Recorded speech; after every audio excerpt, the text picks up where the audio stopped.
How's it going? So this is a quick little review of my Monterey Bay Knives Sea Otter. If it'll focus.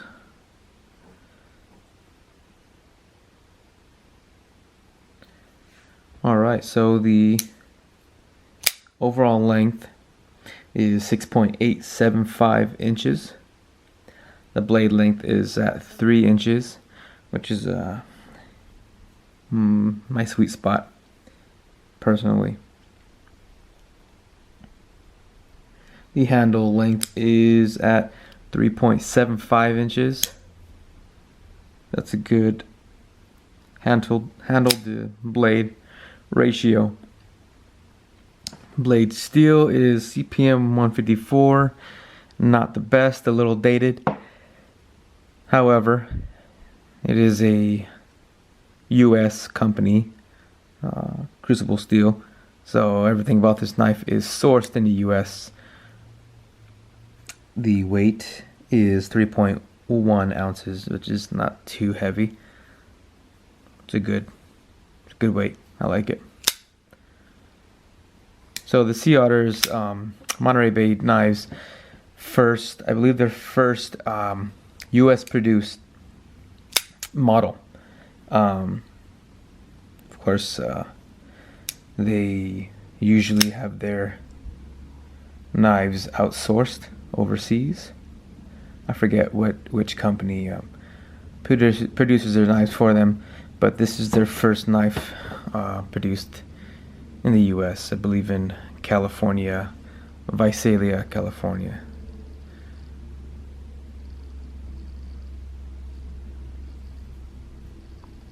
I have medium to small hands, so this fits my hand perfectly. I can choke up right here and it'll feel very comfortable. This is running on washers. The action is great, smooth. You can also, let's see, front flip it with your thumb a little bit. Little spidey flick too. Great action. Handle material is titanium, as well as a pocket clip. And these standoffs are also titanium. Not sure about the screws. Nor thumb studs, I don't think so. It's a fairly sterile blade. Usually Ray Laconico will have his name right here on the spine, but we don't see it here this time. Personally, I do like to see his name on there.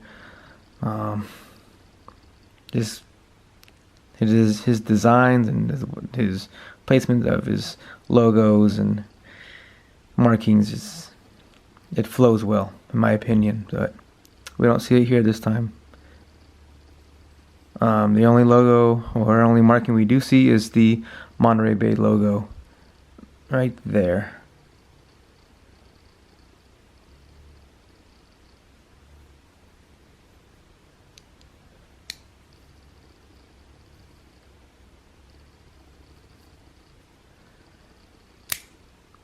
There's no lock bar insert.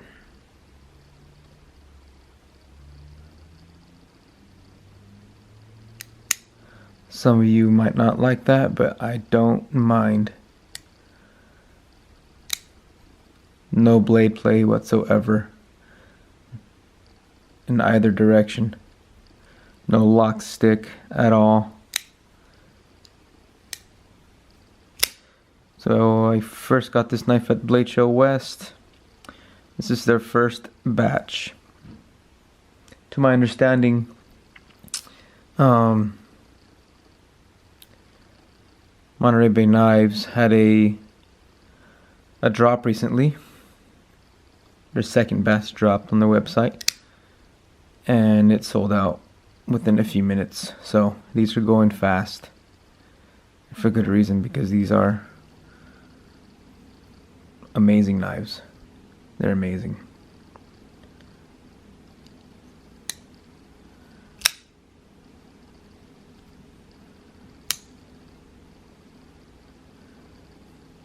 I have two gripes. Small gripes.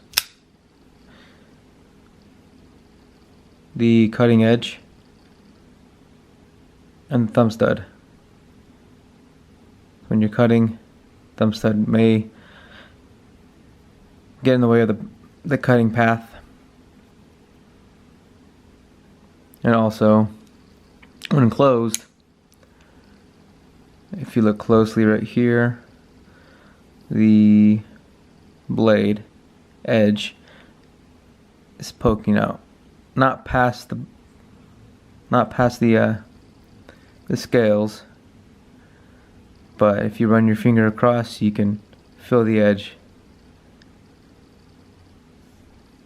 Now when in the pocket, you reach your hands down, you're not going to hit your finger on there. It's not going to snag. So I'm not too worried about that. Not at all, actually. But just a little gripe. Just a little one. Pocket clip is not deep carry, but doesn't need to be. Good retention. It doesn't snag on anything.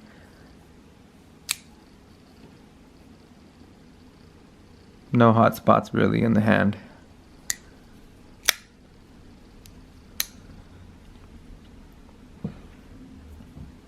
The price point on this is a little high. It's $380 US dollars. I don't mind though, for a US made hand ground blade,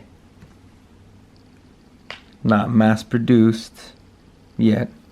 380 is not bad in my opinion. All materials are sourced in the US, which I can appreciate.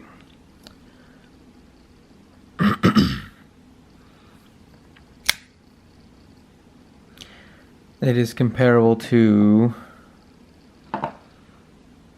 the Chris Reeves Inkosi, small Inkosi. Let's get a side-by-side comparison here.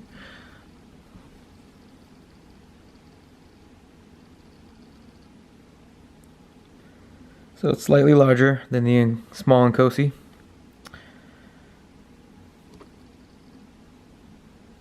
Just a tad bit heavier, but not heavy at all.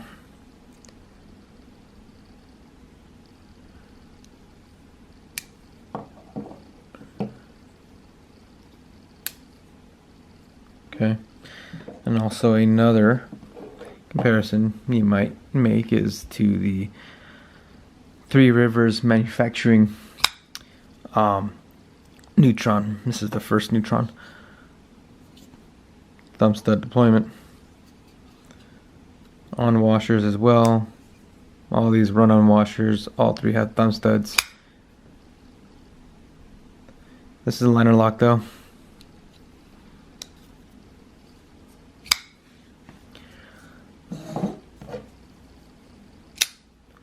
But similar blade length.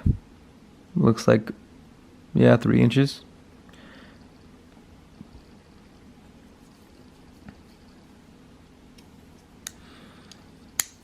And the TRM Neutron is a very slim knife. So, as you can see, very slim, but not to say this is a thick knife at all.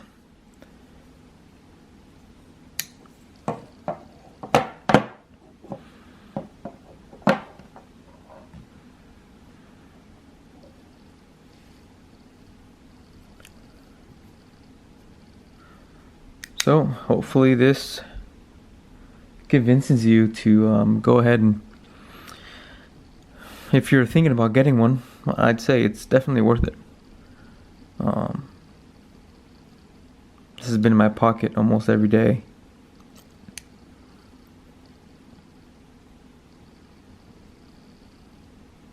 Absolutely enjoy it. I think they did an excellent job.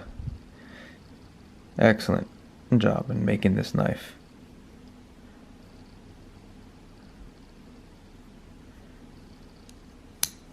Alright, thank you so much.